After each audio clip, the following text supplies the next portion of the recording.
Hello, Tash here, and welcome to episode 10 of How to Renovate. Wow, episode 10 already. It feels like a little milestone I should celebrate. In this episode, we are going to go through a quick guide on when you need planning permission here in the UK. So this one is called, Do You Need Planning Permission? Whether you need planning permission is really one of the first things that you need to establish and research once you've decided to renovate. Obviously, you can't build without planning permission if you do need it. So let's dive straight in. In our 5-pillar process, the information in this episode falls under pillar 1, planning. As you probably know by now, everything I teach about renovations falls under my 5-pillar process, and there'll be more information on how to get your hands on some of the resources on the process at the end of this episode. Let's crack on. Do you need planning permission? Okay, so let's look at 3 situations. Situation number 1 is if you live in a freehold house. If you live in a freehold house, you may be able to carry out works under permitted development. So permitted development is a set of planning permissions that allows certain types of development or changes to be made without the need for a full planning application. But if the size of your extension or the development kind of falls outside of these perimeters, then for example, if you want to build an extension larger than is in the permitted development rules, or you want to use really different materials, then you still may have to submit a full planning application. When building under permitted development, you may want to apply for a certificate of lawful development from your local authority. You can build without one, but it's useful to have that paperwork down the line to prove that your extension has met all the requirements and also that it was legally under permitted development and it didn't need a full planning application. On all my projects, I always recommend that clients just apply for the certificate of lawful development anyway. I feel it just gives that peace of mind knowing that what's being built is within the law, and it just gives you some peace of mind for later on, just knowing that what you've built is fine and legal.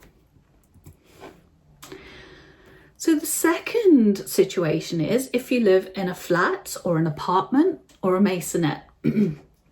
So if you'd like to add an extension of any sort, like a rear extension, side extension, loft conversion extension, you will always need to apply for full planning permission if you live in a flat or an apartment or a maisonette. And it's a little bit tricky also because you will need the agreement from any of your freeholders or your co-leaseholders or your co-share freeholders if you live in a flat. So it is more difficult to add extensions and to renovate flats and apartments, but I would say it's almost always worth it, especially if you need the space and you're unable to kind of move up to a bigger property. Every situation can be different where you're dealing with kind of various neighbours and perhaps you don't get on with them, or your freeholder is awkward or not awkward. So you could come up against lots of different situations here. But I think if you start kind of looking into it and it's looking like the process will run more or less smoothly, then it is worth pursuing for that extra space if you really do need it.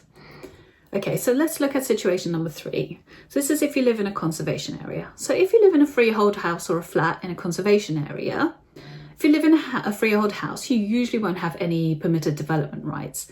This is because your local council would want to see and approve or reject any new buildings or extensions within the conservation area. You would have to submit a full planning application because conservation areas, they kind of have additional constraints. It doesn't mean you won't get planning permission. It just means you just have a few more hoops to jump through. in terms of kind of exact location of your property. It could be the design, the size of the extension, or the materials used. Those will just all want to be checked out by the local authority. So that's why you need to put in your planning application so they can check that they are satisfied with those things. But conservation areas aren't always doom and gloom. My modern self-built house is in a conservation area here in North London, and it's on a street where the rest of the houses are arts and crafts. And when we were going through the planning process, interestingly, the planners, they kind of were more open to us suggesting a modern design than something pastiche that kind of mimicked the arts and crafts style houses on the street. I think when you go modern, it doesn't interfere with what's already there, because you can clearly tell when something has been created in a modern way to copy an older style property. So they were actually quite keen that we kept the building quite modern and quite different to what was on the street. So there can be benefits to it, and so never be scared off if you're in a conservation area. Just always explore, because you never quite know until you start doing your research.